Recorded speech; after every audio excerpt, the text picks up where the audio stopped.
Soy María Andrea Nieto y esto es El Control.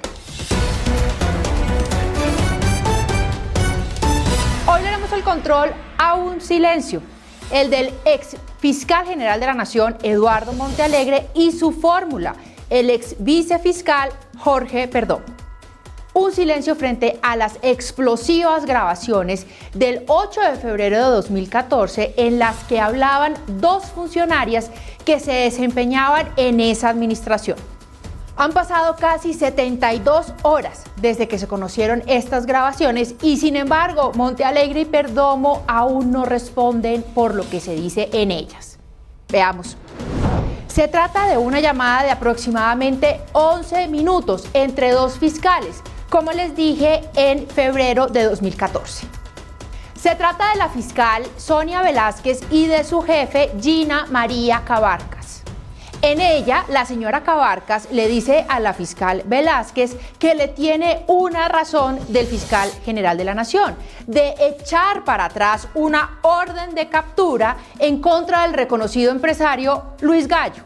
Gina, es que me llamó Pilar y me dijo que tú tenías un mensaje del fiscal general. Sí, correcto. Y le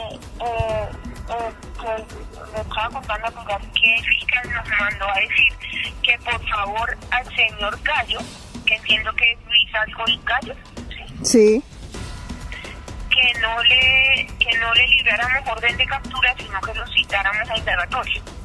La fiscal Sonia Velázquez paró en seco a su jefe y no se dejó presionar por las supuestas órdenes de su superior máximo, el fiscal general de la Nación, que en ese momento era Eduardo Montealegre. Y simplemente respondió. pues te cuento que la orden se libró el día de ayer y yo no puedo echar de para atrás eso porque yo prevalico. Entonces necesito que tú nos hagas el puente y si quieres tú nos acompañas para explicarle al señor fiscal las razones jurídicas que tengo. Yo no puedo porque yo ya libré la orden, estas órdenes ya están en manos de la policía, ya está emitida la resolución y todo. Sonia, ¿y podemos revocar la orden de captura? Con un sustento jurídico sí, pero no lo tengo. No lo entiendo. No lo tengo. El hecho de que el fiscal me ordene no es un sustento porque yo soy autónoma. No, claro, yo entiendo. Pero la pregunta que tengo es si podemos, digamos, si existe alguna forma, mejor dicho, si tenemos algún tipo de argumento que él dice. A ver, lo que a mí me dijo el señor vicefiscal es que el fiscal había dado la instrucción de que en ese caso hiciéramos eso. Yo no tengo ni idea. A esta hora, ni Montealegre ni Perdomo se han pronunciado sobre el repugnante hecho. Es cierto que ellos les dieron la orden de echar para atrás la orden de captura en contra de Luis Gallo a sus subalternas. ¿Sí o no? Solo ellos conocen la respuesta. El caso es que la justicia ya empezó a indagar y la fiscalía compulsó copias no solo en contra de Montealegre y de Perdomo. En el caso también salieron salpicados dos generales, entre ellos el general Palomino, quien ya se encuentra bien enredado en la corte respondiendo por estos mismos hechos. Pero volvamos a Montealegre. Montealegre ha logrado pasar de agache en varias polémicas complejas. No olvidemos que fue la administración Montealegre la que estalló el caso del hacker en medio de la campaña para la reelección de Juan Manuel Santos. Una historia que después de 6 años deja por supuesto más preguntas que respuestas y que impactó sin duda en el resultado de la segunda vuelta presidencial de ese momento y que por supuesto le ayudó a Juan Manuel Santos a quedarse 4 años más en la Casa de Nariño. Hasta ahora no sabemos la verdad completa del escándalo del hacker Andrés Sepúlveda. Tampoco sabemos con exactitud qué fue lo que hizo la Fiscalía de Montealegre en ese momento. ¿Lo sabremos algún día? Tampoco olvidemos el triste caso del secuestrado exdiputado Sigifredo López. Esa misma Fiscalía de Montealegre terminó poniéndolo preso por supuestamente haber sido cómplice con las FARC del terrible secuestro de los diputados del Valle del Cauca. Bueno, señores, nosotros somos las FARC. dejó solo muertos y solo un sobreviviente, el propio Sigifredo López. Ahí tampoco pasó nada y Montealegre terminó literalmente escurriendo el bulto y echándole la culpa a la policía. Otro escándalo que tiene pendiente Eduardo Montealegre son las denuncias de la exfiscal Hilda Niño, que ante la corte dijo que supuestamente bajo la administración de Montealegre se habría fraguado un plan para perseguir al expresidente Álvaro Uribe Vélez y a su hermano Santiago. Eso también está pendiente. ¿Es cierto o es falso? ¿Alguna autoridad lo investigará? Tampoco podemos olvidar todas las dudas que se generaron tras el manejo que le dio la Fiscalía de Montealegre al escándalo de Saludcop. En esa administración, esas investigaciones avanzaron poco o nada.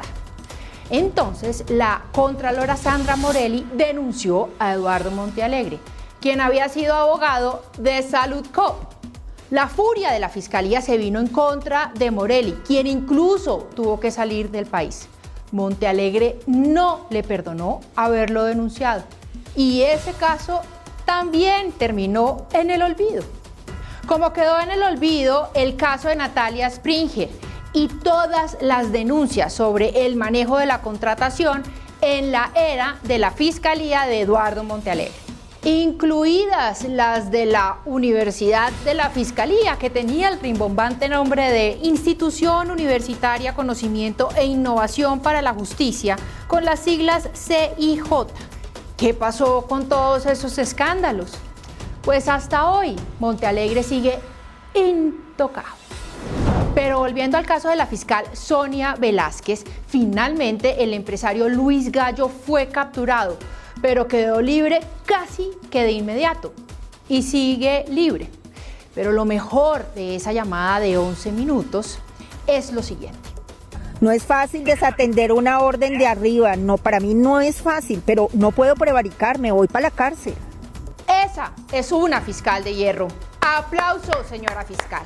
Mientras Montealegre tiene todos esos pendientes, lo cual no significa que sea culpable, como funcionario debería responder mínimamente qué de todo lo que se dice pues es verdad o falso.